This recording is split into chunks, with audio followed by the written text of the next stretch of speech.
Hello, Chris here with another episode of the Make It podcast. And I'm here with my co-founder and my good buddy, Nicholas Buggs, as well as our esteemed guest, Jon Fitzgerald. Jon, Nick, say hello. Nick, you go first. Oh, look at that. Because you already knew Jon's a gentleman. He's going to let me say hi. It's all good. And as you could tell, Jon, I love it. This is one of the things that these are little gifts that Chris gives to me on the intro. He knows that I'm a sucker for a pregnant pause. So he throws those in for me at the beginning of these podcasts, and I love it. I'm like, oh, thank you, Chris. I appreciate that. Well, I'm happy to be here, guys. I enjoy your podcast, and it's an honor to have a time to chat with y'all. The pleasure is all ours. And Nick might just like things that are pregnant. I knew you were going to say, see. But he sets you up for that.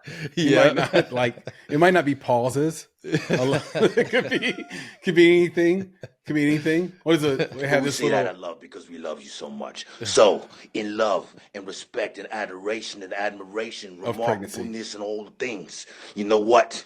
Go f yourselves.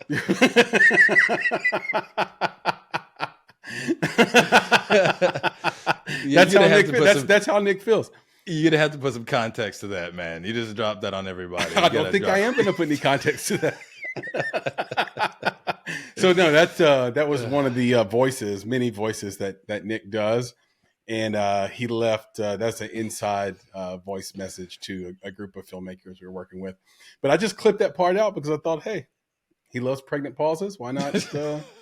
Why not just speak to how much he actually loves them? Anyway, wow, Jon. Can you give the audience a deeper sense of who you are, what you are? Because they're not going to understand why we're so excited until you do.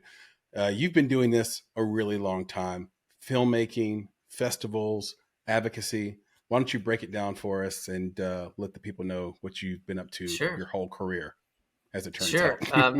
I don't think this podcast is long enough to give you the whole bio, but I'll just give you the Cliff Notes version. But basically, I started in the business with a film that didn't get into Sundance in '95, and so me and a couple other guys that also got rejected started Slamdance. So I kind of became a festival director by accident, but I was smart enough to realize that this was an amazing opportunity when the office that first year was essentially in my kitchen. And people were calling and saying, you should come back and you should do that again. Yeah. So I kind of put my filmmaking career on hold and went back as the executive director in the second year. And Peter Baxter was one of the producers of one of the films in the first year. He came back as the creative director, and we kind of kept that going for the next few years. And so I kind of fell into that festival thing, but I really loved it. I loved that we could help audiences discover emerging talent. I loved bringing all these filmmakers together and doing the panel discussions and watching movies. I mean, it was just amazing. So I did that for a while. Then I got offered the position at AFI. I ran AFI Fest for 3 years. I got bit by the .com bug and went to iFilm till the bubble burst. Mm-hmm. And then I went back to festivals. So I did a few others. I did Santa Barbara. I did Naples. I did one in Abu Dhabi. So I did festivals for a really long time. But then I kind of realized I was gravitating towards what I call social impact films. And so I ended up starting some documentaries. And I ended up making a half a dozen documentaries in the next, 5-7 years. And in between that process, wrote a book called Filmmaking for Change. And so I kind of really fell into this world of let's see the power of film and what it can do. And I was kind of following the lead of Participant Media and An Inconvenient Truth and The Cove and all these great movies that were clearly moving the needle. So I kind of fell into this. And now I run a company called Cause Pictures, which is a division of Cause Studios. So we have Cause Pictures, Cause Changes, Cause Cinema, curating movies and series, helping audiences find the best content in the sea of content out there. So I'm wearing a lot of hats now, but I assume we'll get into this in a bit, but I do a lot of coaching have a few courses that I do. And I just really love supporting filmmakers and especially movies that are trying to help create change in the world. Yeah, I love that, Chris. That idea of, you know what, I didn't get into this festival, and I think that I deserve to. So you know what, I'm gonna start my own festival. It's like it's so cool. It's like What's the I'm thing not you gonna say, take Nick? no for an answer. No, I don't take no's. I take notes. That's right. That's right. I take That kind of notes. thing. It's like, oh, okay, this is how it's gonna go. So let's move in a different direction. And then just taking that action has now led to so many other positive things. I think that's a great way to start out that career. It's pretty amazing. I am curious, do you believe that the film was sort of rightfully rejected from Sundance? Absolutely. Yeah. Okay. I So love it. I It's would all have precious. rejected it. I would have Okay. rejected it too. What was it missing? But I What will was it say missing? there were a few films. There were a few films in the festival that were good enough. I don't think mine was, but there were, and there have been a lot of films over the years that, frankly, you know, we're at Slamdance instead of Sundance that did really, really well. Paranormal Activity, Mad Hat Ballroom. We showed the first Christopher Nolan movie. I mean, a lot of big movies. We showed the first Russo brothers movie. So, Oh, wow. you know, it became a real thing, and it's still going, by the way. It's still happening. Yeah, I mean, it's famous. For those who don't know, can you share sort of the details of Slamdance? Yeah, so it was created essentially as an alternative to Sundance, so that all the people that flock to Park City in the industry side of things were there, and so if we can bring in more independent filmmakers to get exposure to the community, that's a great thing for those filmmakers, right? So it was really about filmmakers for filmmakers. You know, the festival is run by filmmakers, and a lot of these movies were able to find distribution and or generate their next projects through the relationships that came from that. And in a lot of cases, it kind of jump started their festival run. And so the festival continues. We started a screenplay competition in the second year. We brought in an agency, I think it was Gersh, and then Fox Searchlight reading the finalists. So again, how can we help advance careers? So we did that, and that screenplay competition is still one of the top in the country. And so it's really just a place where you get more filmmakers into Park City, and it helps everybody out. And it's a different vibe. It's less political. It's less corporate. It's for the more indie, fun. Right? Yeah, it makes them feel more comfortable in their own skin when they're around people like them. But still, to your point, have some of that exposure to the industry folks in a more laid back setting. That's pretty cool to kind of create that environment. And I think what Chris and I are like so interested in is that you basically productize the idea, right? It's like, hey, I don't have to do this once. I can do this time and time and time again. And like, what's that formula that you like? What are the, I don't know, Chris, I'm kind of thinking about it as like key ingredients, right? Like, I know because you've had a conversation recently with Jason Padgett, serialized right? it. Yeah. Right. He was, John was able to sort of serialize making a festival. I haven't really seen anyone else do that, where regardless of the location or the theme of the festival, you can make the festival work. So can you just talk about how you productized in a way building a festival, and what are those elements that seem to be repeatable no matter where in the world you want to start the festival? Yeah, well, I appreciate that. I think the key is, as you can imagine, it's understanding what the goals are for that festival. You know, what's happening in Park City is not the same thing that's going on in Abu Dhabi or in Palm Springs. So depending on where you are, that can help dictate, and how big is the audience, right? So there's a bunch of variables. You go in with a clipboard, right, essentially, and say, okay, here are all the questions I'm going to ask. How big is this community? Where are the hotels? Where are the theaters? How many people can we do 2 screens, or can you handle 4 screens, or do we start with just 1? And do we do a weekend, or do we do 7 days? And so you got to ask all the questions, but you can't try and do too many things in a first or second year event. You kind of got to grow. It doesn't help a filmmaker if you're showing his movie and there's 3 people in the audience, right? I went to a Right. festival in Arizona. I won't name names, but I bounced around from the different theaters, and there's a few in this theater and a few in that theater and maybe 20 in one theater. And I was just thinking, this festival's not old enough and doesn't have the audience to support multiple screens yet. And as a festival director, you have to learn what your community wants to see, because part of the purpose is to create the experience for your community, right? Yep. But the other part of the experience is giving an opportunity for the filmmakers to connect with other filmmakers and with the audience, right? You're doing a Q&A. You're getting feedback from this community that can help drive the rest of your run. And so I think it's understanding what that festival is trying to be. Is it a community festival? Is it trying to be more industry? I did a festival in the Bahamas. Well, that's a completely different animal too, right? They had never done a whole lot of American independent screenings there. They hadn't seen a lot of international films, certainly. So, and then what's how the do you go filmmaking into this community community? Yeah. Like, So I'm just curious why you chose the interesting- Bahamas. Was it the beaches and the sunshine, or was there some other motivation? I have managed to work on a lot of festivals that happen to be near the ocean, which is never a problem for me. I'm in LA, a few miles from the beach. I love the ocean. But no, what happened with the Bahamas is it was one of the first festivals when I started consulting. You know, to your point, how did you figure out how to do these festivals in different places?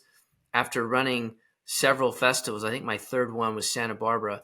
I came out of that festival and I said, you know what? I'm spending a lot of time talking to filmmakers about how to play festivals. And then I'm talking to a lot of people about how to make their festival work. I had written a couple articles about how to start a festival. And the Bahamas called me because this woman, Miss Bahamas, Leslie Vanderpool, had this brilliant idea to do a film festival there, but she had never run a festival. Right. So I put together a whole blueprint for her and a sponsorship package. And we met with the Ministry of Tourism and pulled together the funds to do it. But again, it was like, here's the checklist of things you have to know. What is the audience going to embrace? How do we get the filmmakers here? How do we create an experience that they'll never forget? It is the Bahamas. So it was kind of a no-brainer, but you still had to check the boxes. Yeah. And that festival, too, is still going. I have some inside knowledge on sort of what it costs to run the Nashville Film Festival, but I'm curious, is there sort of a magic number in your head for sponsorship dollars to make the festival work? Just to, even if it's just one screen, because it really depends. I'm just curious on so many factors. Oh, okay. Like, well, I know things cost different things in different areas, but you can imagine if you're doing an event in a big city, where you're going to get media coverage, and you're going to have street pole banners, or you're going to have, bus stop banners, and you're going to, you know what I mean? Like, if you have a ton of exposure you can offer your partners, then you can command bigger dollars for those sponsorship fees. If you're doing a little event in a tiny town that's got 20,000 people and you don't have a big marketing budget, you're not going to command the same numbers from sponsors. And chances are you're not going to sell as many tickets because there's not as many venues. So your box office and your revenues aren't going to be extreme. So you got to be careful with your expenses. It's a really tough business to make money. I think a lot of people just assume because you see the red carpet and you see the flash bulbs going off and you're like, wow, this is big. Most festivals lose money. The trick is to create a budget and back into the number with projected revenues to cover your costs. Yep. But you can set a target for $200,000 in sponsorships. And what if you only bring in 20,000? You have to know how many seats, if you have a conservative capture rate of 30% for daytime screenings, and what you can make with your galas. You have to kind of come up with those projections, and you almost always spend all the money. So there's very few festivals that make a lot of money. I mean, obviously Sundance is one of them. Toronto does well, Cannes does well, but most festivals don't make money. Well, yeah, Chris, I think people, Nick, do. Well, no, I was just going to address you with this. Nick. It's like, I think people think a lot of things like that.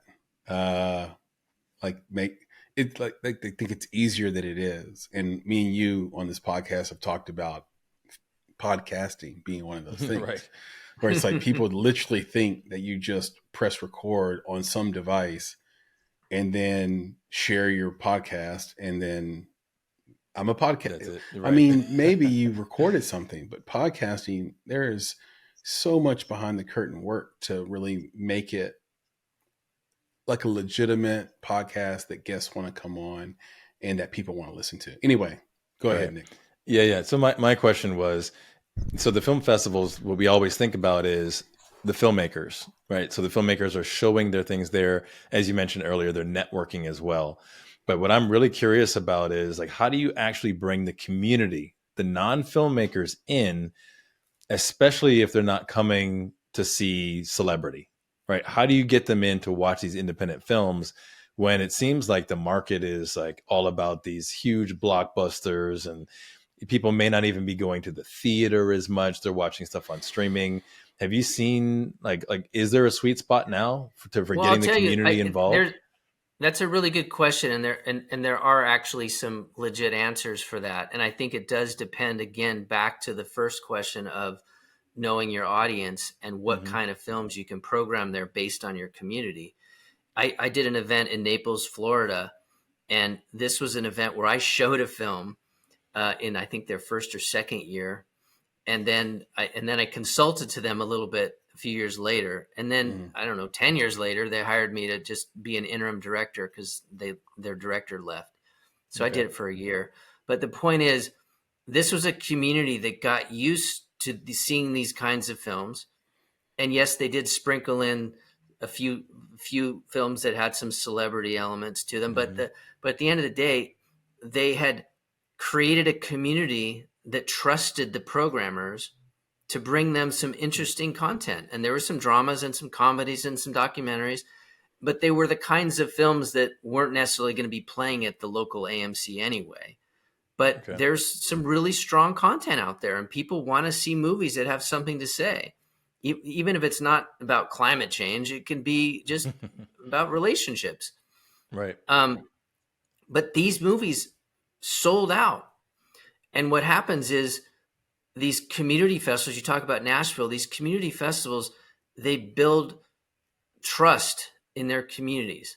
And so when the programmers announce their slate, it doesn't even matter if they don't recognize any of those names. They're coming out to see these movies because they trust the programmers now. So that's the first thing. And the second thing is that I'm a huge fan of creating experiences. You're not just going to the AMC to see a movie and have some popcorn. You're going to the film festival, and you're hopefully going to get to hear a Q&A, maybe go to a reception, maybe be part of an activation. We did amazing events at AFI. We did an event called Moving Pictures, where film art meets fine art. And we had this huge auction, and we had works from Dennis Hopper and Tim Burton and David Lynch. And we had this really cool party, and we showed this really interesting art. And so it brought people out, and we connected film to the organization and the people that came out. So it wasn't going to see a movie necessarily, but it was a unique event connected to movies. And so I think if you create these unique events, some people have, we did a retreat at one point. I know Film Independent used to do retreats. So how do you sprinkle in some really unique events and make it fun?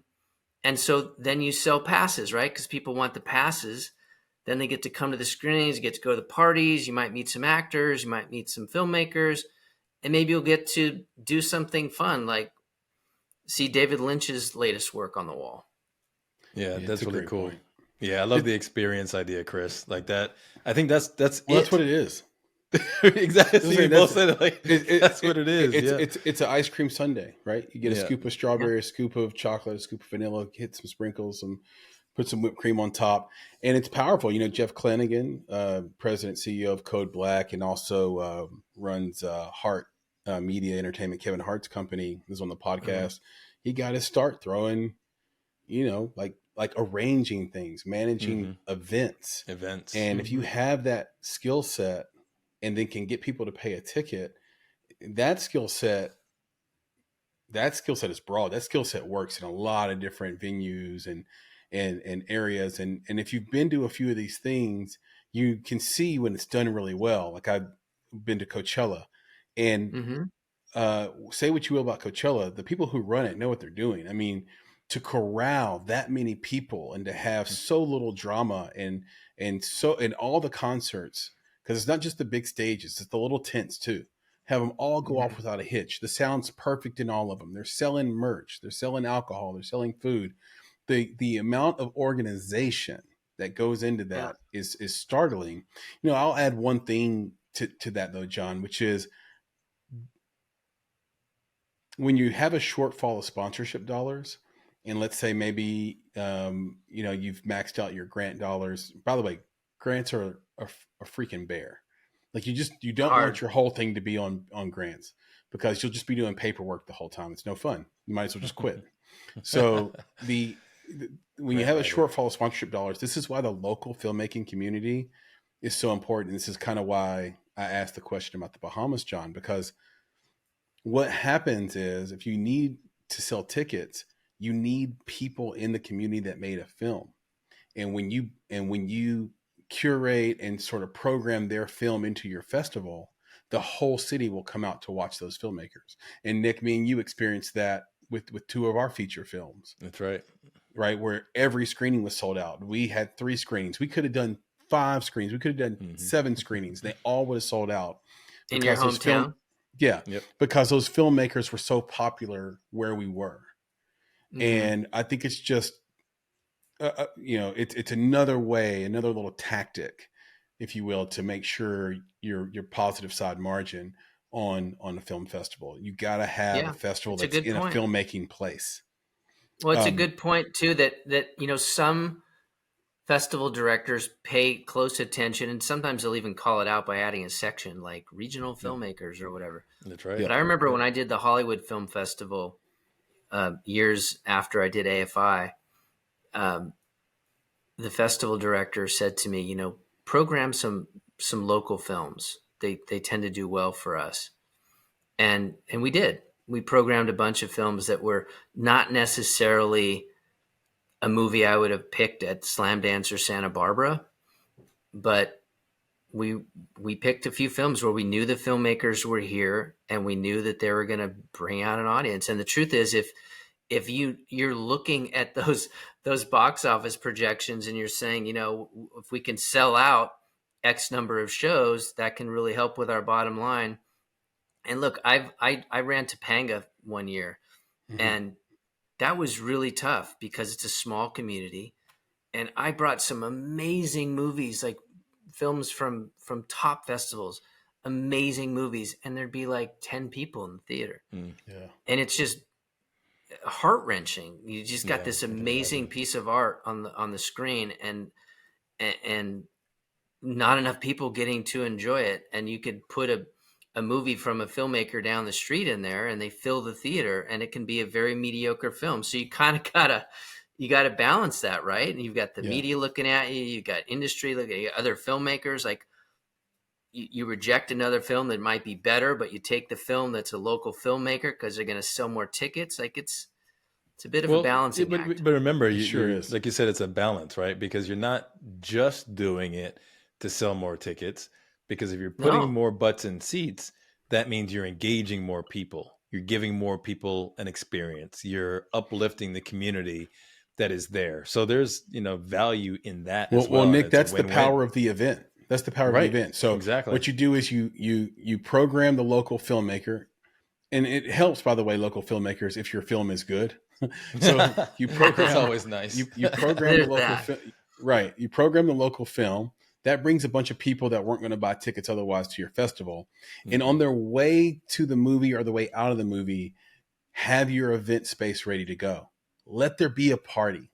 Let there be a Tito's vodka table there. Ready to go. Ready to hand out flavored vodka and different drinks and somebody making something. Have something compelling that makes them hang around. And then all of a sudden they're watching the Francis Ford Coppola film that you thought everybody would want to come see, but maybe didn't sell like you wanted to, or whatever that big name movie is, beautiful art movie is. So just it's tricky, but you got to have it all there. Like I said, it's an ice cream sundae. I know you went to UC Santa Barbara for film. One of the decisions me and Nick made when we decided to pivot into film was to spend all our money on films instead of going to film school. I'm not begrudging anyone's choice one way or the other. Producer Joe and intern Sam are both, in film school, or intern Joe's headed that way. What's your thought? I mean, is it worth going to film school, or should you go right on the set? I'll tell you my experience real quick, okay. and then I'll tell you what I think about the now. Because again, I graduated I graduated in '89. Okay. So it was a while ago. Yeah. But the truth you look great. You look great, by the way. Thank you. Fantastic. We when I went to that school, I didn't know what I wanted to major in, and we're not going to have time to hear the whole story, but maybe I'll give you some nuggets, cocktails later. Because it's kind of a funny story how I ended up in film to begin with, and we'll see if we have time to come back to it. But the point is that I didn't know what I wanted to do yet, and something happened to me over the course of a summer. And a therapist said, you should write a screenplay because that's a great movie. Oh, wow. And I had no idea what the hell she was talking about. And I read Sid Field's screenplay book. Oh, Sid Field. I did book. This whole therapeutic thing, right? Where I was just writing it, not because I was going to sell it or make it, but it was like therapy. I go back to college, take an intro film class, and fell in love with it. I'm like, oh my God, this is what I have to do. I was analyzing, I think it was a Hitchcock movie. It's going to come to me in a second. Joseph Cotton, not Strangers on a Train. It'll come to me. Anyway, we're analyzing the shots. I'm thinking of this as film, music, acting, design, everything. I'm thinking this is a combination of all the arts, and I've always been into the arts. And I took one more class, and I was it. I was done. I declared film studies major right like that week. And so for me, it was the right major. I didn't go in thinking I was going to be making films. And frankly, they didn't have a lot of production classes. I wasn't learning how to make movies. It was much more theory and history. But I was learning about Hitchcock and Kubrick and Orson Welles. I mean, I learned a lot. But if I didn't go to grad school, and I know how expensive that can be, and I think the truth is there are probably more filmmakers that have not gone to film school that have managed to create a career and do well and work their way up than there are that have come through. And I mean, again, we're trying to do this in a certain amount of time, but I mean, you got Lucas, you've got, Scorsese, you've got Coppola. Like, there are filmmakers that have film degrees, Spike Lee, but there's a lot that didn't get degrees and did amazing things. Spielberg, right, to name one. So I'm personally not a huge, I do think that there's a huge advantage to being in college and having that experience. And if you can wrap film into that, then cool. But I don't know about spending the extra 50 or 100 or whatever thousand to do the graduate thing. If you can work and you're motivated, then I think you take the leap. Yeah. You mentioned Spielberg. You can argue both sides, but I don't think there's one right answer. That's probably the truth. And I think that's the answer we tend to get. But it is interesting hearing the nuances in between with everybody's unique experiences. Spielberg, I think, went to college for a week or two or a semester or something like that. Yeah, he dropped out. He dropped out, and but he had been making movies since he was 12. He started, he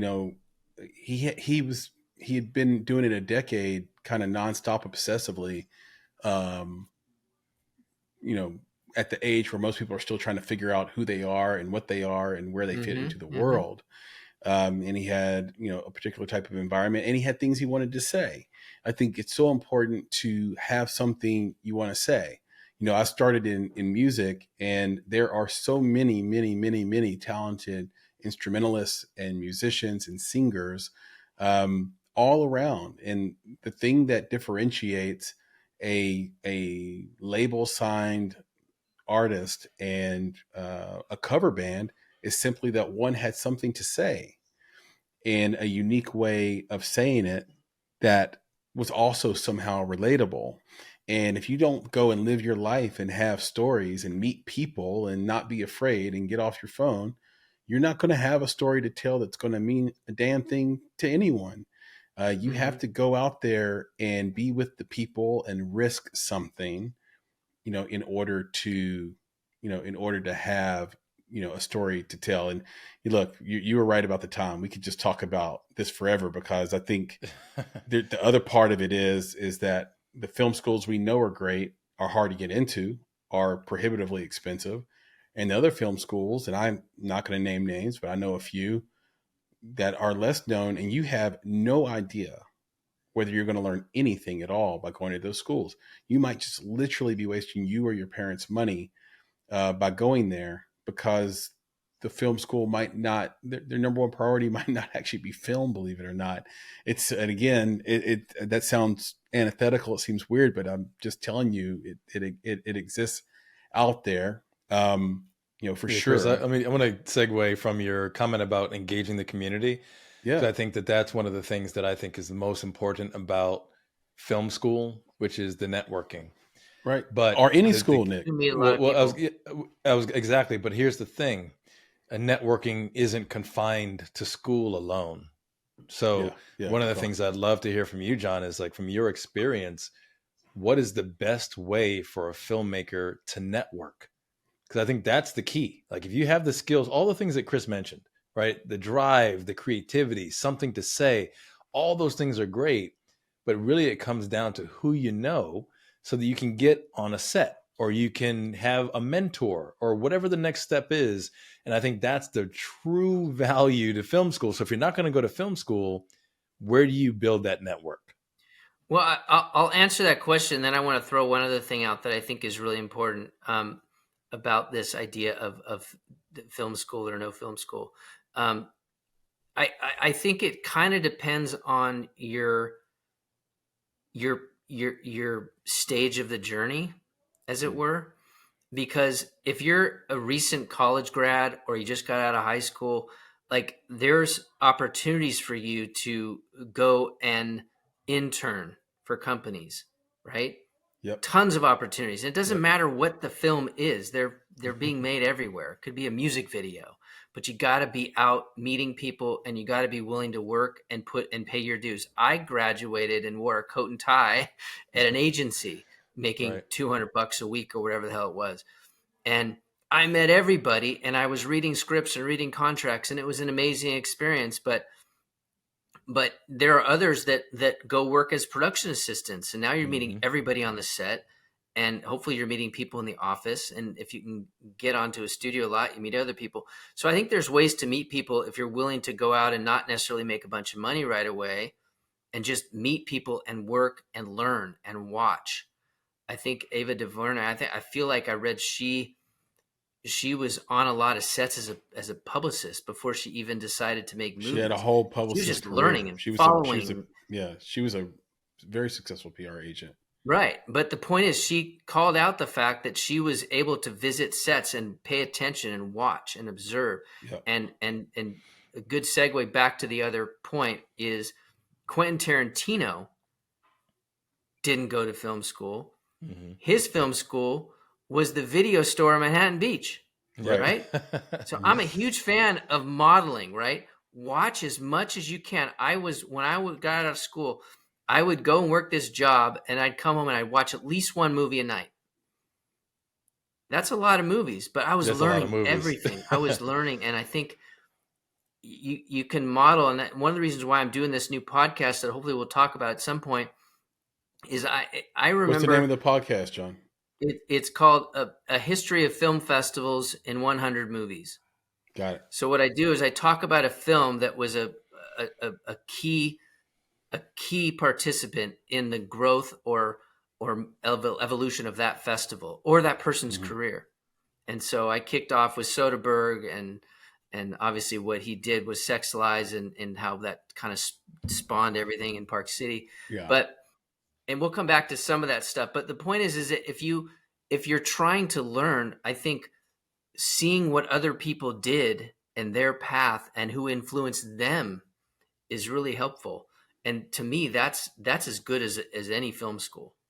Yeah. Overstatement of the year is I'm not, or most obvious statement of the year is I'm not Quentin Tarantino, but I really agree with his path because, like that was huge for me. Like what I've always loved film, but what really got my taste polished was working at Blockbuster Video. So I worked at Blockbuster Video for a year at the peak of like Blockbuster's popularity and height, like in the late 90s. And we got free movies. We got to rent 3 a night. I would bring home 3 VHS movies and watch them with my girlfriend at the time, like every night. And she'd fall asleep. Amazing. I'd be watching them. And so it's just like reading a lot of scripts.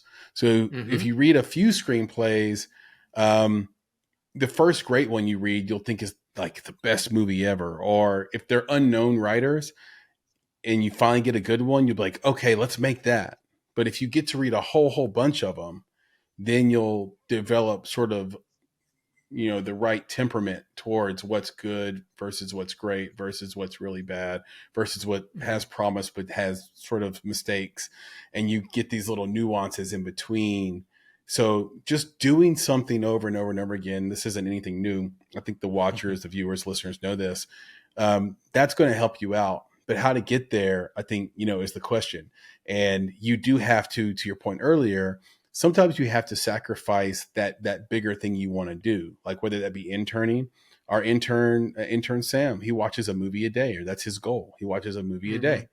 And I think him doing that at his age, where he's really young, is so smart, because if you have to do that at 30 when you have a kid and a wife, good luck. Right? Because you're not going to be able to sacrifice those things to watch a movie, which most people will view as play, not learning or not work. And you can't help how people feel, but how they feel can affect you in a meaningful way. And so we know it's work, we know it's study, we have an aspiration for it, but to the outside person, it just looks like you're a hobbyist. It looks like you're playing around, you're just watching movies all day, and you're not moving forward with your life. So it's really, really good advice. Hey, here's another thing, Nick, to your question that I think is something that I wish I did more of, but I did enough, but I probably could have done more, which is networking through clubs and groups and visiting film festivals. Like some people have got this in their head that if I don't have a film, why should I go? And I can't even tell you how many people I met when I went to Palm Springs, or I went to San Diego, or I went to Sundance before I did Slamdance. I met tons of people. There's so much fun, you meet right? Filmmakers, John? You meet industry, right? Yeah. You just meet people, and then you could join groups, and you can film independent in LA and women make movies. I mean, there's tons of great groups, and they all have networking opportunities, and you really just have to put yourself out there, because you never know who you're going to meet. Yeah. Also, the more bohemian your mindset, the more fun you're going to have at festivals of any kind. And these people that don't want to go to a festival because they don't have a film in it, I don't get it. It's like, there's so much fun, but sometimes people need you to bring the fun to them, and they're not able to create interesting situations, conversations on their own. I've always been able to create interesting situations and conversations on my own. So I might have a skewed perspective on why festivals are so fun. Not everybody to me, it's is super as fun. outgoing. There it is. I'm a trained extrovert. I'm not even a real extrovert. I'm an introvert. Well, that's the thing. That's true. But I know you're how to trained. do it. Exactly. Yeah. But that's the thing, is that you and I, Chris, have met I mean, countless people at festivals who don't have that skill set, right? I mean, I remember at one of the last festivals, I think it actually was at NAF, where I saw a guy standing up against like a pole in the middle of this packed place. Just did like you rap Tone Loc to him? Yeah, right. But I walked up to him and I had to talk to him, right? It's like, look, man, like just to have that conversation and open it up. Yeah, and open him up. He shared his script, right? He talked about his challenges, his issues, but he needed somebody to walk up to him. And I think that's the challenge, that you do actually have a lot of creatives that are natural introverts. Their extroversion is their art. So if they don't have a piece of art to share, it can be difficult for them to put themselves out there. But I think it's conversations like this, it's the work that Jon does through his consultation that lets people know, hey, you need to get out there. You need to be part of the community. You need to engage people, because you honestly never know what friendship you might make, what relationship you might build, what movie you might see. And if you're not out there, then like you were saying, Chris, you're not gaining these experiences to then get you to that next level, whatever that next level is going to be. I mean, look, the festival can help you, right, Nick? Like they can help you out. They can set up a party. They can have food available. They can put you in posh locations that make you feel, good and make your ego sort of smile, right? Like I think that's really important too. But you have to do your part. So, completely agree. Okay, Nick, are we good? Before we talk about Jon's book and his advocacy here, do we have time? Can we go into things we should know with producer Joe? I think we can do that. And then we have another question that we'd like to ask Jon after that. But I would love to get in on some trivia here and see how it goes, because we have multiple questions. We love learning. Yeah. So let's do it. Let's get producer Joe on cam. And hey, bro, see, there it is. Wait. You can't even talk yet, man. I was about to say something, Chris. I was about to say something to Joe, and he did the thing that I was going to tell him not to do when he came on. I was going to be like, Joe, whatever you do not take those fingers and stroke them through those luxurious locks, man. You know what I'm saying? Come on, man. I gotta get our views up somehow, man. I know. I'm like, what is what this is? This is, Joe. This is bald envy. Yeah, it's just, I'm saying, man, he just first thing, man, he just stroked through the locks. It's all good, bro. It's all good. I still love it. Sorry. Yeah. Nick, I'm just trying to impress Jon, man. That's all. Yeah, Nick, I got you. Nick saw you stroke those locks, and all of a sudden he was. That I love, because. No, don't. No, actually, clicking those buttons. No, actually, he was like this. Oh, you mother. That's exactly how I felt when you. That's how I felt. Yeah, I love it, man. Anyway, hit us.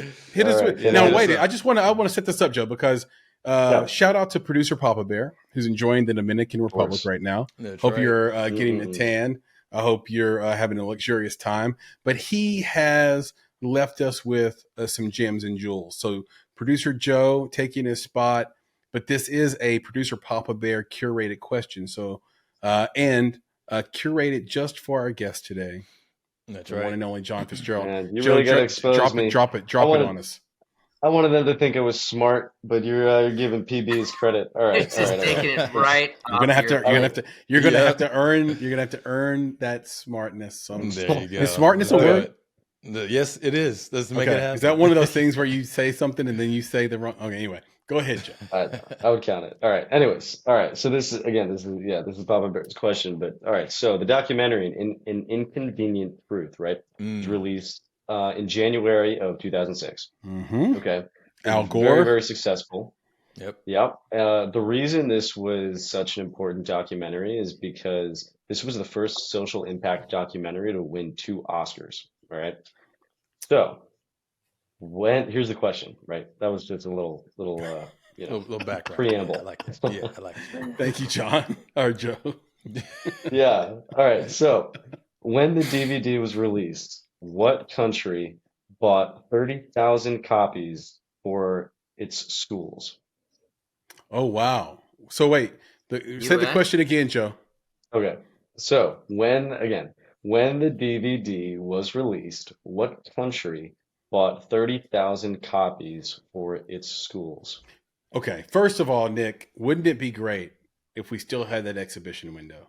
I mean, how much more easy would film be if you could sell 30,000 DVDs? Yeah, I know. My goodness. They're making a comeback, though. I hear they're making a comeback. It's just like vinyl. I'm not gonna John. Hey, bro. Yeah, I'm on it. I'm on it. Yo, well, DVD and Blu-ray. Like, Blu-ray I tell for my me. kids all the time, I'm like, look. So look, I bought Batman the animated series. Okay, so I got all of those. My favorite, So good. right? So I bought all seasons. And my son's like, Dad, don't we have that on Amazon Prime? Like, don't we own that on Amazon Prime? I was like, no, son, we don't own it. Because as soon as Amazon Prime loses the license to carry that TV series, I lose my purchase. You lose your I access. don't own it, even though I bought it. Yeah. So the things that I love, I will own. I will have the physical copy so I can put it in my DVD/Blu-ray player or in my VHS player, which I still have and will always have. Wow, that's So, impressive. yeah, I don't mess around. All right, let's get this answer. All I right. completely Yeah, agree LPs. I completely agree with Nick. I'm going to John? give you two answers because I don't know one. I'm going to say either the UK or Australia. Okay. Okay. All right. So I'm All right, writing this some down. guesses. I'm writing this down. This is John's pick. UK. Okay. And we're going to be graceful and give him two choices. UK or Australia. Nick, what are you thinking? I'm thinking Brazil. Brazil's Brazil. going through a crazy moment right now. Yeah, Brazil. So here's the thing. So let's do some of what we do, right? When we're guessing at these things. 30,000 is not a lot. Man, 30,000. I don't because it's 30, for schools. Is Think about it. 30,000 a For lot? schools. For schools. Okay. Like you think about a country. How many copies do you need the per US, school? What I'm saying, but as I'm saying, for the US to buy 30,000 for their schools. But I mean, you how also many have to schools think would about that the type of government. I mean, we all know that our government is a disaster, but there are some countries like Canada. Bringing some truth to the pot. Canada takes care of their people, and Australia, I hear good things about. So I'm thinking, who's going to actually take care of their people more than I'm with you, and that's what I'm with you. But at the same time, I'm thinking 30,000 isn't a lot. So is it a smaller country, or are they thinking it's 30,000 so that each of these schools gets one or two copies so that they can show them in their school? That's a little bit different, right? So it's like, how does that work? So if it's one or two copies per school, that's 15,000 schools. That's pretty legit. That's not a small number. So I'm trying to figure that out. Like the reason I thought about Brazil was the rainforest, man. Like you talk about anything that's going to be affected by climate change. They're always I don't talking see them about spending the that kind of rainforest. money, though. But That's I agree. This is you See, said my point. You hit My the nail point on the is, head. Yep. It doesn't matter if 30,000 is a lot. It's the price tag of those DVDs. So me and you both know, because we have movies distributed, that they'll sell you the DVD wholesale for between $3 and $6. So let's do some just quick back of the envelope math. It's $5 a DVD. Let's say back in the day. Yeah. All right, because it's not dead technology. Anywhere from 100 to 150,000. So it's going to be 100. It's going to be at least 150, in my opinion, if not more, because then you have to ship it, everything else, right? So what country? Is it a Scandinavian country? And what country's taxpayers will? It's a Scandinavian. Are you calling a lifeline right now, John? Yeah, no, we're going to like Iceland. Right, I'm going to Iceland. No, it's not Iceland, but I'm thinking so now. You're changing from Brazil to Iceland? I'm going Iceland, 100%. You're going to Iceland. Okay, you're going I'm thinking Iceland. of changing my pick to just Scandinavia, somewhere in Scandinavia. I don't know if that's specific enough, but I'll write it down. I'll take it, bro. I will take it. I like it. Scandinavia. Now, we have to also... Then I get a bunch of countries. I'm going to give you my guess here, but I'm going to just preface it by saying we must remember, and Joe, this is why I brought it up, because I didn't want you to be implicated in this. I'm trying to keep you clean, brother. I'm trying to keep you clean. Appreciate that. Here's the deal. We have to remember the type of bastard that wrote this this question. Yeah. He's so tricky. Yeah, again, he's such a question. tricky man. So smart, so clever, so cunning. Producer Papa Bear. Notice how I said man, by the way. I don't know why. I don't know why I went Zoolander on you, man. Right. But he probably this is probably a trick. It's probably the U.S. So my guess is that is that the United States bought 30,000 copies, and that money went straight from our pockets into Al Gore and the producer's pockets, and maybe rightfully so. So my final guess is the United States. Joe, lay it on us. Okay. All right. So, real quick. So, what's everybody's guesses? We got U.S. We've got U.S. We've got Scandinavia, and we've Iceland. got Iceland, and then man, I love it. I love the confidence. Nick's 1B, Joe. Nick's 1B is Brazil, Brazil, and then John's 1B and 1C are the UK and Australia. Okay, go ahead. You're right. Okay. All right. He's like, any final guesses? We're all good. Nothing. You guys are all off. Yeah, we figured. Wow. What is it? Yeah, you guys are all up. All right. So the real answer is Spain. That I would not have guessed. They have terrible air quality in Spain. I was just talking about that this morning. I swear on my life, I was just talking about the bad air quality in Madrid. Wow. All right. Even though they have so many people that walk. Yeah, you could have asked me a lot of questions about An Inconvenient Truth, and I would have had them. That one I didn't have. Look, that's what Papa Bear does. That's what Chris said. He's he tries to trick you. Yeah, but that's what's great about it is that like that's the stuff that we learn in this process. And now I'm really interested to know like why did Spain do that? Yeah, that's a great. Real quick, great question. To be a little bit more specific, it was Spain's Zapatero socialist government that reigned from 2004 to 2011. Wow. So I guess they were big. So they wouldn't be doing it now. Social impact. Right. Because they're very right. No, they've got a lot of protests going on in Madrid due to immigration from Northern Africa right now. The only reason I know that is because my oldest daughter lives in Madrid.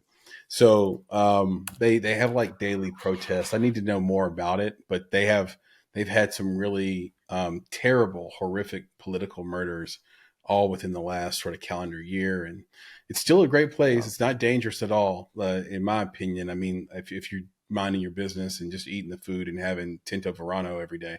But the government there, I don't know if they would buy Inconvenient Truth today. But that's great to know. Thank you, Producer Joe. They do have a great film festival, San Sebastian, this fall. Yeah, and Filmapalooza was in Portugal, which I know is not Spain, but it's right next to it. They had Filmapalooza there this year, Spain adjacent, and they just have a ton of. Spain is so underrated for filmmaking, in my opinion. That might even be a weird thing to just say out loud. I think most people that love film just know Spain is the bomb when it comes to storytelling, music, and film. So shout out to Spain and shout out to Papa Bear from Dominican Republic, giving us a thing we should know. That is a thing we should know. And now we know it. Spain, just for all the Westerns they shot out there, man, Good, the Bad, and the Ugly, and the nice graveyard scene. Yeah. Look at Joe dropping film student. Dropping knowledge. Yeah, so he's giving us the reason why you should go to film school. Because then you won't say idiotic things like Charleston Heston wasn't in Ben-Hur. You won't say things like that. You guys are still stuck on that, man. This is going to be like a running joke for episodes, and we're going to be at 400, 500 episodes. You guys are still going to be bringing it up. Oh yeah, I love it. Some people follow on the sword. I follow on the swords. Yeah, seriously. Like let's just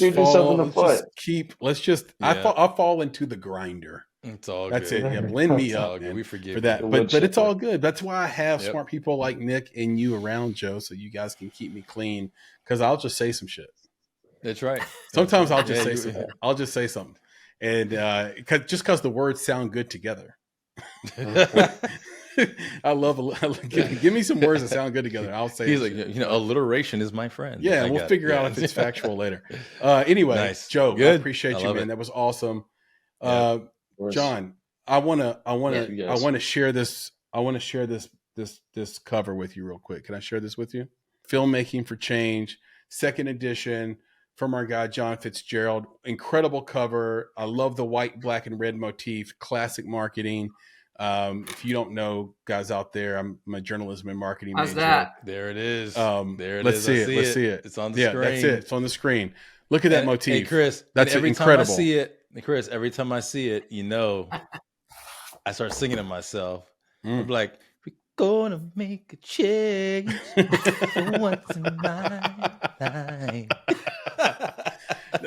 Hell I yeah. can't help it, bro. I can't help it. Hell yeah, because this is what, well, the thing I love about it, this is what John's dedicated his whole life to. So if we go back to the front of the conversation, yes, Sundance rejected his film, but he said that made sense.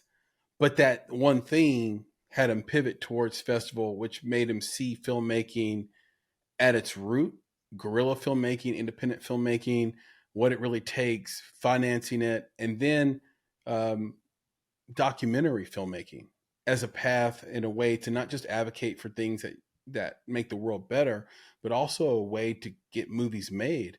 And so I'll just pivot that back to you, John. Tell us about the book. And I know it came out a while ago, but there's a second edition. Again, great cover. And if we could send people to it, I just wanted to talk about it briefly. Yeah. Well, thank you. And your advocacy, of course, for filmmakers and helping filmmakers make it. Yep. Yeah, exactly. I appreciate that. It's been a fun ride. The interesting thing to connect all these worlds is that I was showing a film at a film festival and on a panel one day with Michael Wiese, the MW and MWP, and they've done most of the big film books from Save the Cat to you name it. But I said to him on the way back to the hotel, we were walking, and I said, why isn't there a book on social impact? And he said, well, nobody's pitched that. And I said, well, what is it going to take? Because I have an idea.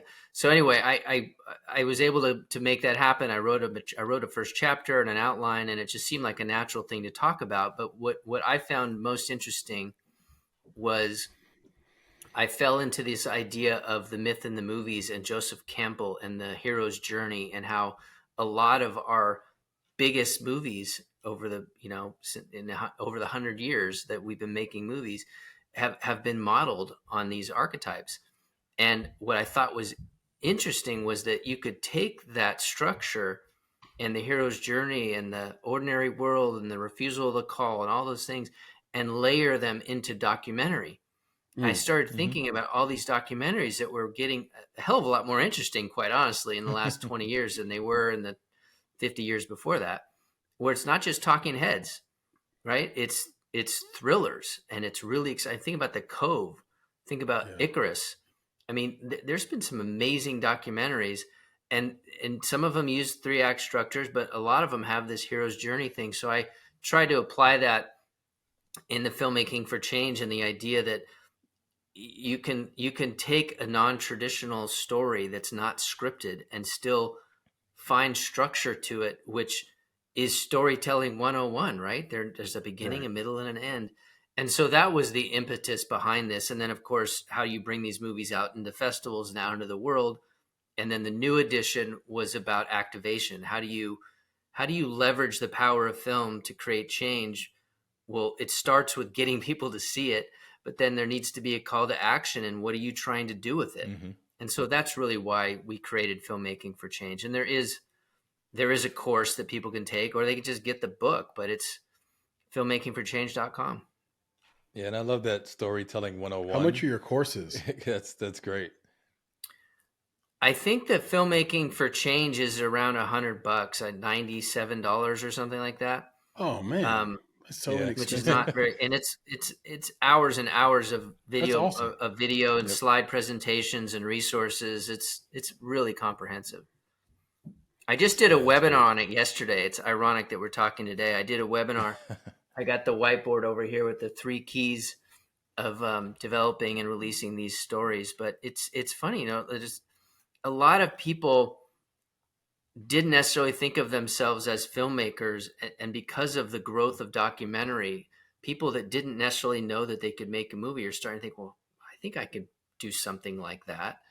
And it's even more impressive when they're trying to do something that can create change, whether it's about like a mental disorder or about climate change. I just was talking to somebody yesterday about plastics and, you know, what it's doing to our oceans. And somebody else was we talking were our just hearts. talking about that. sustainability. Yeah, I think that. So, Chris, I like the idea of the, like it's storytelling 101. And I think people think about the hero's journey as filmmaking 101, but I honestly don't think about it like that. The way I think about it is the hero's journey is human psychology 101. Yeah. Like, what attracts us to a story? That's it, right? And I think that's why you're spot on with that for documentaries, is that what attracts us to the documentary, and it is that journey. It is exploring, who these people are, what their ordinary world was, whether it was good or bad or ugly, and how they shifted out of that world into something else. Who were their mentors? Who were their heroes? Like, what is this thing that came of it? We want that in every story, not just because it's great storytelling, because it is at the center of our human psychology. So I think you're spot on with that. Yeah, well, you just said it. I mean, it's like peanut butter and chocolate, right? You take story and change the world, right? There you go. You can put both those things together. It's a home run. He's like, you got a Reese's peanut butter cup. No, it's a great idea. It's funny because we're talking about integrative ideas, and one of me and Nick's favorite books of all time is The Opposable Mind. It's a must read for any creative or any founder. You can find that at our Nick and Chris All Time Faves bookshop, which we'll link out to in the show notes, or you can find on our website. But if you just want to Google it as well, you can just find The Opposable Mind. It's one of those books too that not everybody's heard of or read, so it doesn't come off as like yet another recommendation for Sapiens or something, right? Which, by the way, is an incredible book. It gets mentioned by every person that reads. Kudos to Yuval Noah Harari, by the way, for having a book like that. But yeah, the Opposable Mind talks about these integrative ideas, and I was talking to a colleague about this yesterday. About literally, he said Reese's peanut butter cups. This is like so it's so funny you brought that up, because it's like, yeah, you take two things that are successful on their own, chocolate and peanut butter, and you put them together and you make something brand new. And so in the spirit of that, how have you been able to extend your advocacy to actual filmmakers on the ground outside of providing this courseware after the book came out? Is there anything, particularly you do on the ground, hands-on? Well, I think that what I learned was when I started doing consulting, and I started a business with Film Festival Consulting and then Filmmaker Consulting. So I was helping filmmakers map out their festival strategies, distribution, and I was helping festivals figure out how to either establish the right foundation or kind of elevate their game, right? Yeah. But there's only so many hours in a day. And at some point, right around COVID, I think, I was approached by Justin Giddings, who is brilliant in his own right, and he's the Kickstarter guy. He's raised millions of dollars for independent filmmakers, and he said, "You know what, John? I hear you're a festival guy, and I mean you're a co-founder of Slamdance, and we love that festival. And I was thinking we should do a course. Would you be interested in kind of being the expert on this thing?" And we started calling it Film Festival Mastery, and we started this with just literally digital video courses and slide presentations, but we offered coaching and all that. So we launched that during COVID so people could come and see it without having to travel there. So now you've got hundreds of filmmakers that can experience and learn, because the problem with Film Freeway, as brilliant as that is, to be able to put all your information in and push buttons and submit your film to thousands of festivals. Like a quiet monopoly. But yeah, go ahead. Yeah, and it's not being policed. So you've got 10,000 festivals, and you've got these poor filmmakers shelling out $2,000 worth of submission fees to festivals that we all here know can't really help them. Right. So we started creating these modules where you need to have a strategy, no spray and pray. You need to know how to get on the programmer's radar. You need to know how to maximize your participation to really make it count. And so I realized that if I could do these courses, I could actually make a bigger difference for more people. So there's the books, there's the courses. So I do a lot more of that. And then I also do the podcast I mentioned earlier, a history of film festivals and 100 movies. And I think, again, that can be a great resource for filmmakers because they can learn about these filmmakers, the Chris Nolans and the Steven Soderberghs and the Greta Gerwigs. And, I'm doing Ava this weekend. I mean, it's nice. They're going to learn a lot about what influenced these talents, right? And I have a Substack page called On the Circuit that goes out to 78,000 people. And that's top 10 film festivals for industry, top 10 documentary, 10 things you didn't know about social impact festivals. Like, so I'm trying to give these resources. And so those can be read. I don't have to be at an event. And then I do one called Cause Cinema, which is helping people find the best movies and series that they may not know about. Because as you both know, there's just way too much crap out there. That's right. There's not enough curation going on. So those are the things I'm working on, kind of all at once. And then I'll say it now because I think this is a cool opportunity for you guys to get to kind of break that I haven't told anybody yet. But Justin and I are building this thing with Paul Junn, who runs filmocracy.com. That's going to be called FestSource, and it's going to be kind of a boutique concierge for filmmakers to help solve that riddle of finding the right festival, starting with a curated list of festivals. So you want to search, but you're searching from a list of festivals that can all help you. I like it. That's going to launch. I mean, in my next mind, month. Congratulations. First off, I mean, you're out there just doing your damn thing. I think that's incredible. Anytime you got 78,000 dedicated readers, you're doing something right. Just to put that in perspective for the audience that may not know, in industry, the idea is basically you're trying to get to 26,000 email addresses, 26,000 readers. So based on just ad rates and sort of, newsletter rates and partnership rates across the board, if you take them on average, if you have 26,000 readers, you made $1 million, or you can monetize $1 million. So 78,000 is just bananas. Congratulations on that. But also, it's not just about having a big audience. It's about the fact that the audience is filmmakers, and it's would-be filmmakers, and you're really actually making an impact on these, I would say younger filmmakers, right? Because I think seasoned filmmakers know, like, look, well, I think first things first. Emerging filmmakers, right? Because some of them Right. are in their 20s, some of them are even in their 30s or 40s, because it took them a while to figure out that's what they wanted to do. Yeah, and as Franklin Leonard from The Blacklist will always say, I don't care if you spent 40 years in dentistry and now you want to be a screenwriter, right? It's not an age thing. So I think you're spot on. It's an emerging filmmaker thing, because I think that the thing you figure out is, do you have a good movie? Like, did you pour your concentration into making something that's really, really great? And then you might not have, as big of a problem, right? Like, if you made poor things, guess what? You're going to make every festival. But if you didn't make poor things, you need to actually research which festival would like the thing that you made the most.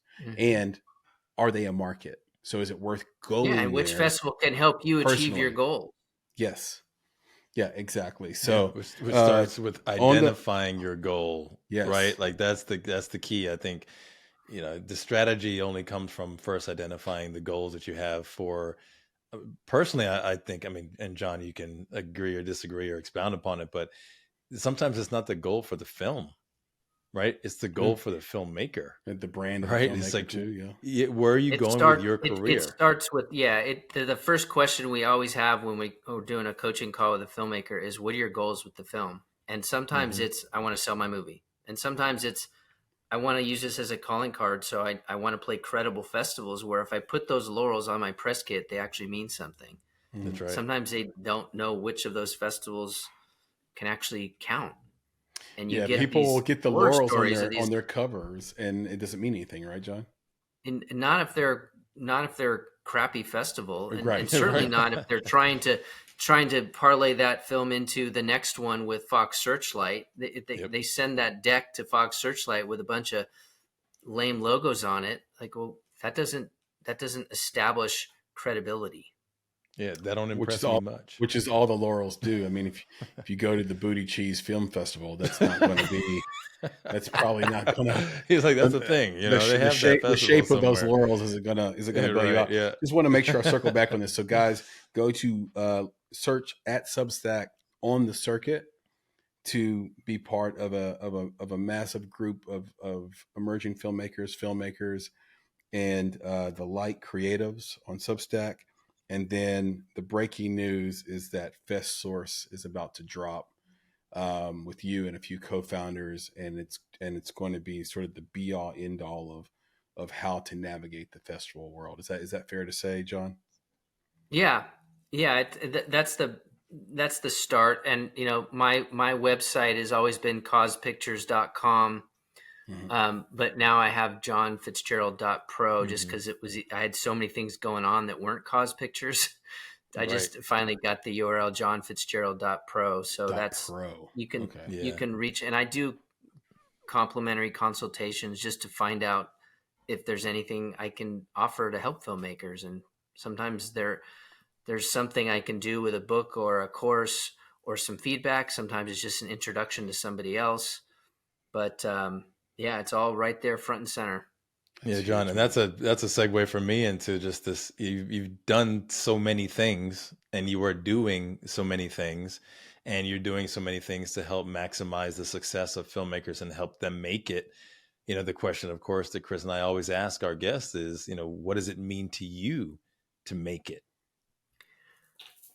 I think for me, the most important thing is that I like it when a filmmaker reaches out to me and they say, I heard about you from this person, or somebody sends an email and says that I just got your email from a friend who said you're the guy to talk to about how to run this festival plan. Or so the fact that if I can have impact on these filmmakers and be helping them enough that they're telling other people that I'm somebody that can help make a difference for them, that's reassuring to me and lets me know that I'm on the right path and I'm doing the right thing. Cause I think I can do a lot with these different courses and books and newsletters that I have. And I think if people are sharing them, then that means I'm doing something right. Any films in your future? Yeah. Funny you should ask, because I'm finally, after, 28, 29 years, almost 30 maybe, gonna get back in the director's chair, hopefully. To make a narrative. Nice. If everything works, I'm knocking on my wood desk here that it'll go before the cameras this year. And it's a wonderful story that brings all of these things that I really love about movies, the arts, the painting, the music, international languages, and people from all over the world. But it also has a major theme centered on sustainability and how to make the world a better place and save our oceans and climate change. So there's a lot happening in it, but it's all wrapped into what I think is a really fun, hopefully, festival movie. Nice. Well, we will look out for that. Do you have a tentative name for this movie? The tentative name is Impressions. Impressions. Okay, I'm gonna write that down. Yeah, there's a lot of impressions. There's impressionism, painting, and music, and the impressions that we have when we meet somebody that we don't necessarily know, and how we jump to conclusions, and how people communicate. I like it. And of course, the impression that you make on someone as well. The impressions you might get on social media when the movie drops. Exactly. I'm over here like this is a quadruple entendre up Nick in here. Doing an impression That's of good. Michael I like Jackson that, Nick. Earlier. Quadruple entendre. That's right. That's right. I might but use Chris, that. Yeah, this is great. And you trust me, like when he was saying heal the world, Chris, I was back to it. I was like, heal the world, make it a better place. Shout out to Michael freaking Yeah, Jackson. shout out to Michael. Leaving the world with all these tunes. That's right. That's right. Nick, speaking of your talents, before we get out of here, why don't you hit us with a culture check, man? Well, sometimes when you're talking about such things, Chris, our guests are caught off guard by the culture check.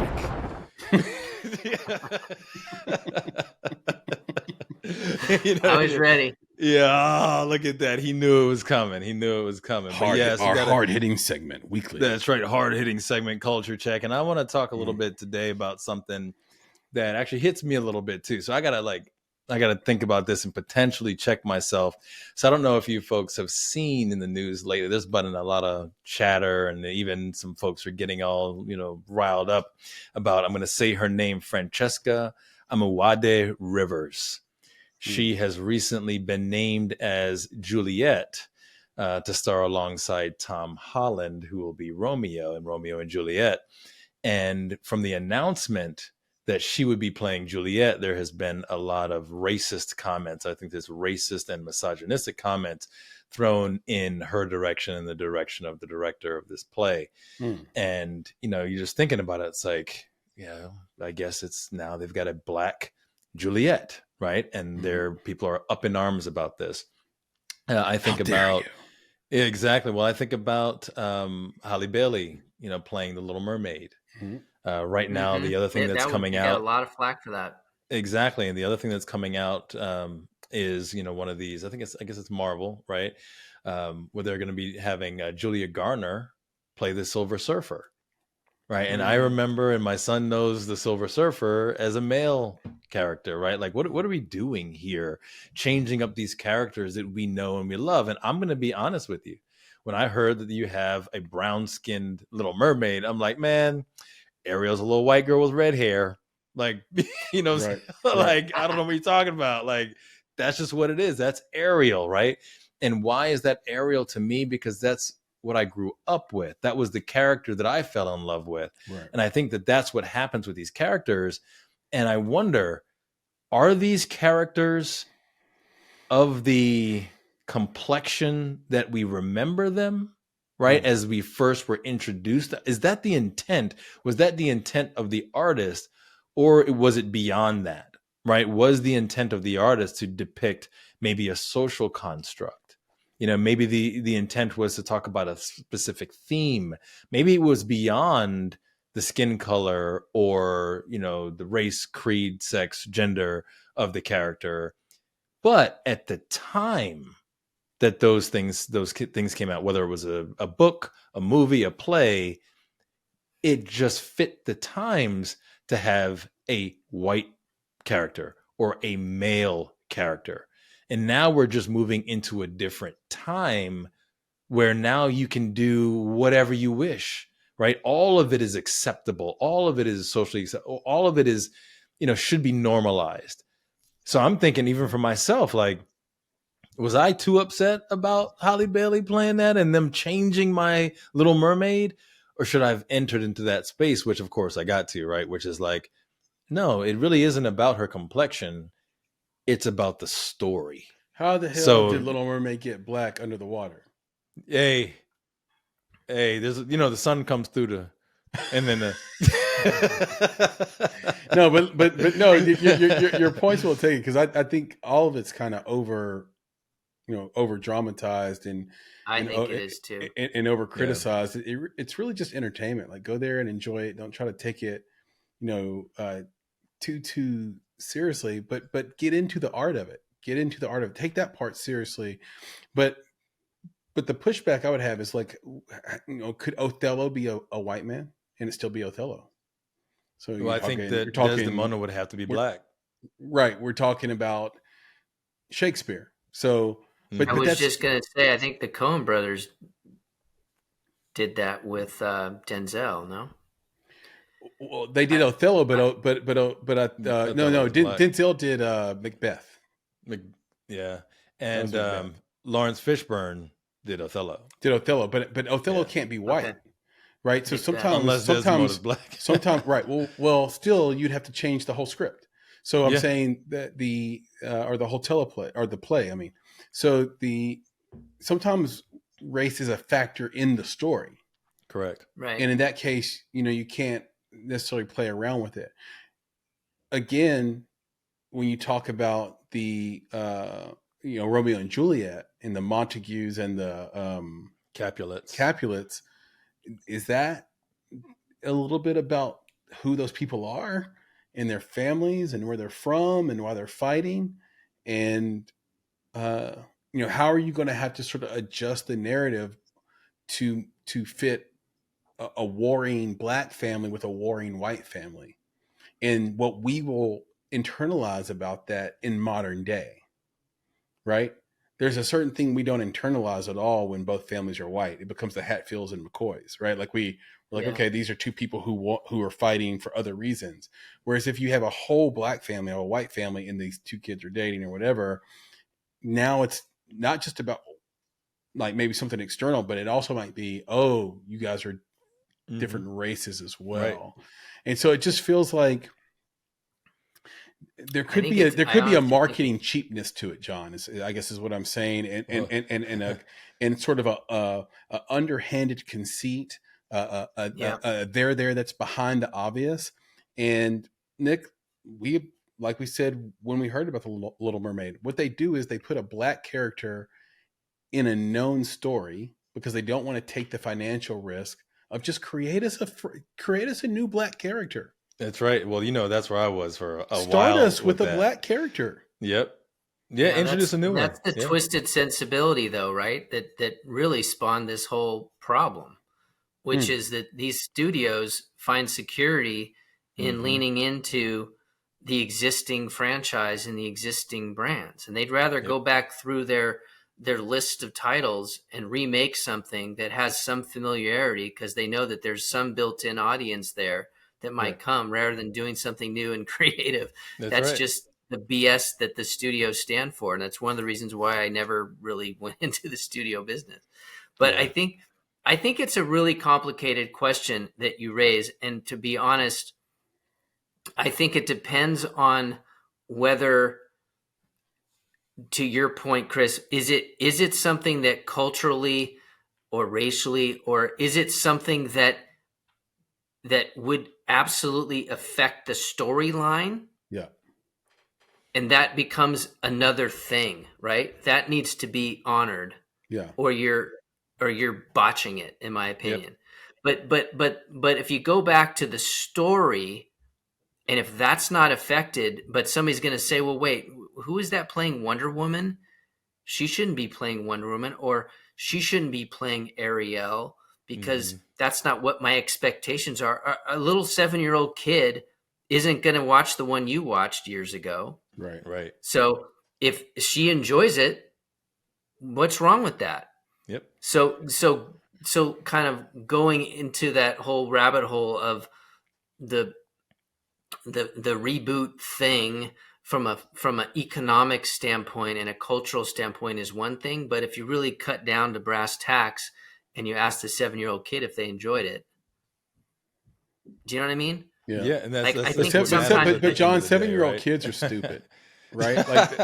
Like they have the worst movie that's taste who it was ever. made for. They You're sit right, there right, and they yeah, watch that's movies that it. are absolute trash, and you cannot trust their opinion on anything. If you take a kid's opinion on a movie, you are lost as a person. No, it's Like, it's, but it's they for can, them, but though. they That's but what they his can, point. but they can watch it knowing that like you can play it for them knowing that they're going to like it and be satisfied. Like I've sat through many movies made for 7-year-olds and said, not for me, this is terrible, but I know they're going to love it. Great.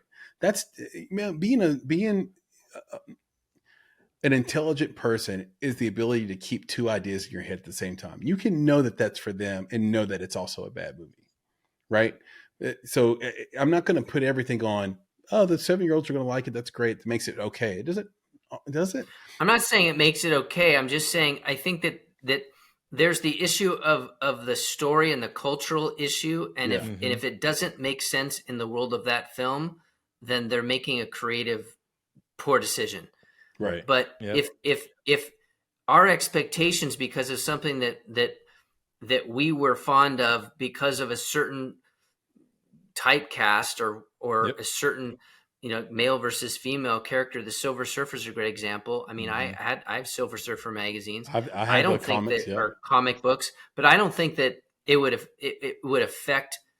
Like, I wouldn't frown on it if it was not the same. If the story was well written and it was captivating, I wouldn't say, but it's not that one, so that one can't be good. You know why it works I for just Silver think Surfer? I just think it sucks that they can't be creative enough to come up with a different, and John, different character. Just make a female I'm with you. superhero. Hey, listen, I'm with you with that because, and like you said, there's a lot of different things here because when you talk about a play in Juliet, to me, you could have anybody of any color play that, right? It doesn't have to be about race at all. You can still have two warring families, and it doesn't matter what color or creed any of them are, right? And then you move into things like, The Little Mermaid, where you do have people who have become invested in them being, it's Ariel. There's this character that has been played out in so many ways. I mean, when's the last time you saw a kid with a Juliet doll? You don't, but you'll see them with an Ariel doll, and Ariel's a little white girl, right? So when you change that, it has a different sentiment, a different feeling. Then you have the things like Silver Surfer, where, of course, I had to read already into not wearing it. clothes, Nick. Right, all right. But listen, but I know, but listen, I had to read into it, and there is like one comic where it exists where Silver Surfer's wife actually turns into a Silver Surfer, like it's like a different dimension or whatever. Mm-hmm. So there is a case in which it's a woman. So then there's that. But here's the deal, John. This is what I'm going to get to you when you talked about reboot. So you brought something back to me that I learned about recently. The reboot thing. I don't like them. I don't like them either. But this is why I don't like them. Okay. So the latest one that has popped up on my radar is Good Times. Okay. Yeah. I love that show. Oh, wait, John. Wait. There's more. So they're not only rebooting Good Times, but they're making it animated. And what it is that it's the children or like the grandchildren of James and Florida Evans. And check this out. You got to watch the YouTube. You got to watch a trailer of this flipping series that's going to come out on Netflix. Wow.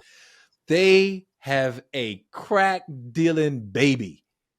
Okay. The baby deals drugs. And then I'm like, and they're calling it Good Times. And I'm like, no, that is the opposite of what Good Times stood for. What Good Times was trying to get across. Yes. They would never, ever, ever have a member of the immediate family engaged in anything like that. It is literally about being in the middle of the struggle and trying to figure out how to avoid all of those paths. Right. Mm-hmm. I mean, you have to think about it. When Florida Evans, and I, of course, her real name escapes me at the moment. But when they brought her in to do that role, I think it's Esther Roll. When they brought her in, they were going to have her in there as a single mother. Right. And she said, no, if I'm going to do this, I want my children on this show to have a father so people can see that Black kids aren't all running out there without their fathers. It's very important. That's what this was about. Now, for them, so many years later, to have a drug dealing baby as part of the family, I just can't with that. And I showed it to my son the other day, and I was like, man, look at this ridiculousness. This is crazy. This is stupid. I hate it. My son watched the trailer. He was like, that looks funny, Dad. I'm going to watch that. I'm like, boy. Because he has no reference. But listen, now your son's brilliant, but he has no. But listen, he has no reference. You know what I'm saying? Like kids to the original, right? He has no reference to the original Good Times, so he's experiencing this much like many of these little girls might have experienced Little Mermaid for the first time. It's brand new. It doesn't matter what she looks like. So for this, he's seeing Good Times as a totally new show. And I'm looking at it like an offense to my childhood. I'm looking at it as an offense to what Esther Roll was trying to do with the Black community. Like it's all. Well, those are two very different things, though. It's important to just call that out. Like I think that one of those things is wrong because it's a really bad choice in doing that to the characters. That's completely counterintuitive to the original programming, right? And and what it stood for. That's wrong. Yep. But but the idea of it being something that is so different that a newer generation can relate to, and it's frustrating to our older generation. Yeah. That's a bit of a different animal, I think. It is. You're right. And I think that's what we were getting to before. It's just like you're introducing something new where they don't have the context, and it will probably work. But to and John's, I think that's the challenge. No, but John's spot on. To John's point, this is why Disney lost $400 million last quarter. This is why these decisions, they don't know who their audience is. The people that are going to drag the new generation to these properties, to this intellectual property, are the adults that watch the original. Mm-hmm. Like, if you watch the original Ariel, you are 45 to 50 years old right now. So you're going to bring your kid to the new one. And what is your comfort level of that? What did they put in it? That movie was already different than the Hans Christian Andersen book. They were glad, they were happy about that. So it's not a great one to apples comparison, Nick, right? Because that book was dark. And they were like, let's lighten this up for the children. And they were happy with that. Changing the race of Ariel doesn't change that good story like what they did with Good Times, which makes me frustrated. Oh yeah, but 100%. Are those adults that watch the original Little Mermaid going to bring their kids to the new one? Are the adults that watch the original Good Times, now if they make these character decisions, going to bring their kids to Good Times? No, they're not. So nah, man, you can put the VHS tape in, bro. Yeah, and be what like, these studios are basically conceding. Exactly. What they're basically conceding, Nick, is that we're going to find an all new audience.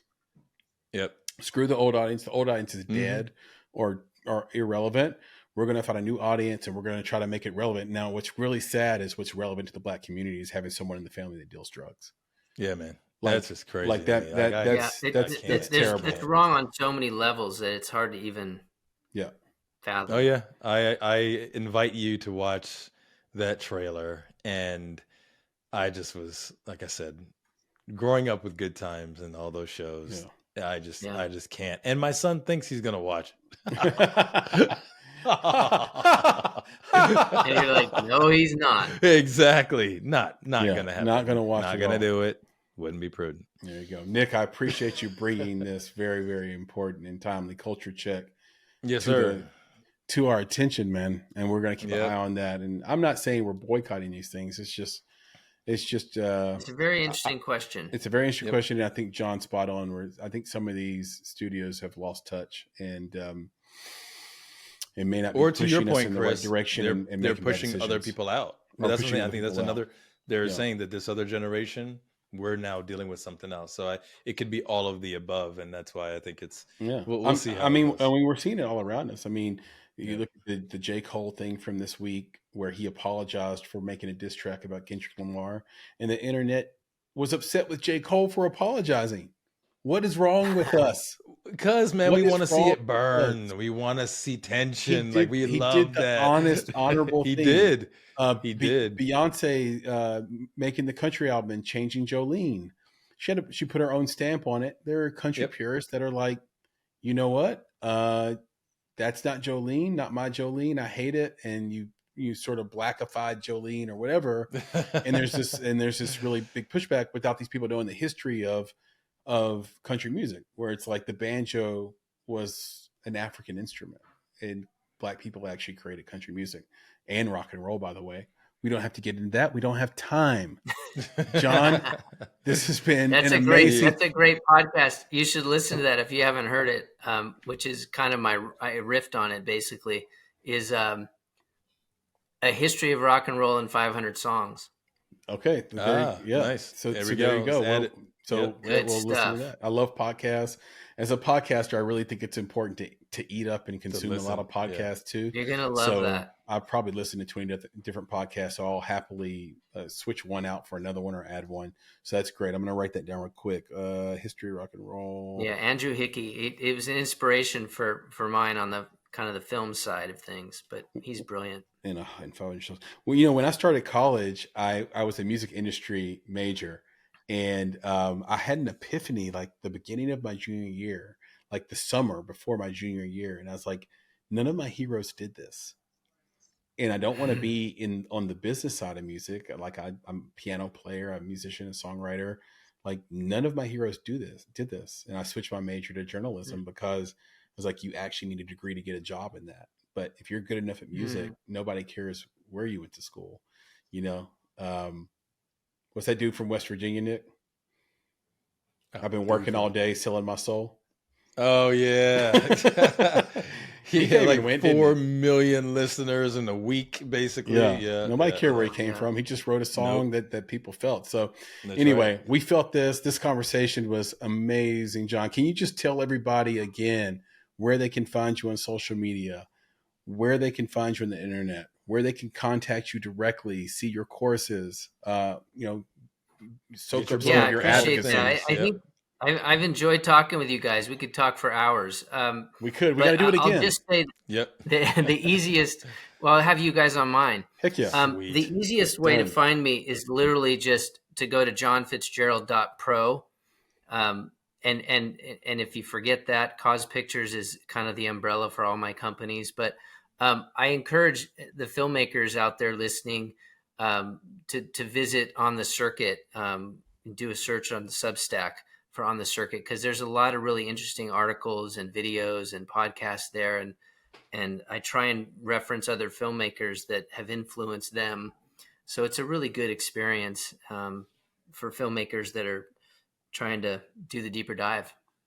Heck yeah. I love it. So you heard it right here from the man himself, Jon Fitzgerald. Go to his new website, johnfitzgerald.pro, not .com, not .io, none of this other stuff. johnfitzgerald.pro.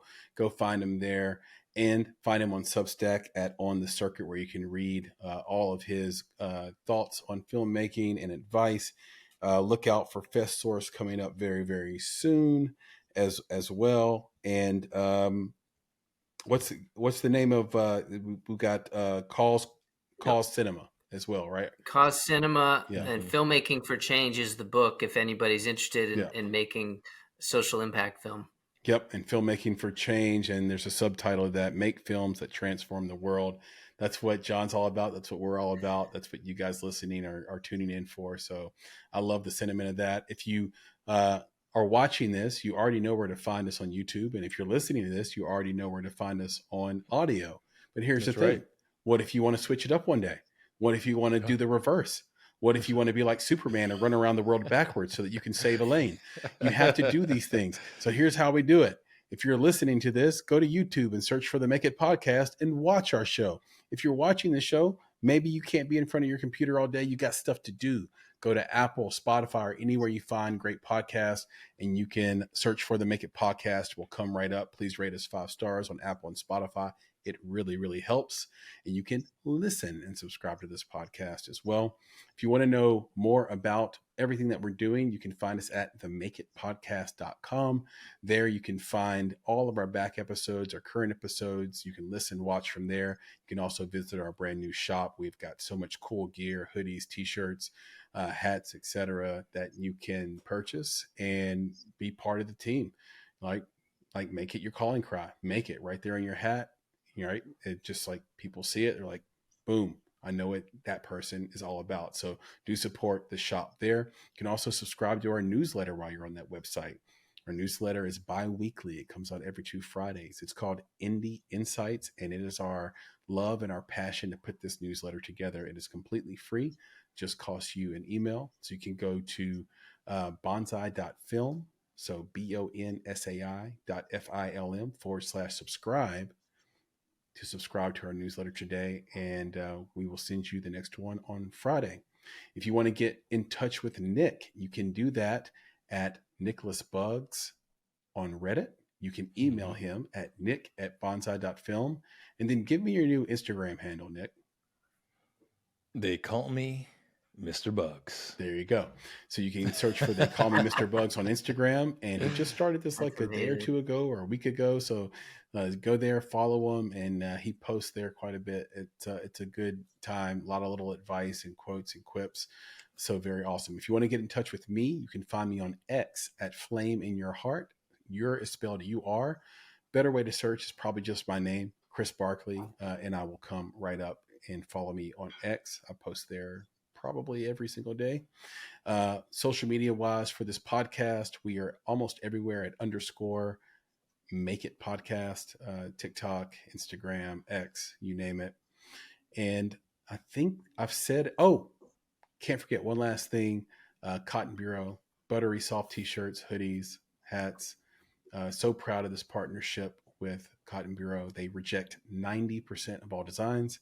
So big deal that we got in there, and you can find some curated specialty t-shirts and hoodies there. So basically, in other words, designs you will not find in our regular shop will be on Cotton Bureau. So go support that at cottonbureau.com/the Make It Podcast. You should be able to find it, or just go to Cotton Bureau and search for the Make It Podcast, and our store will come right up.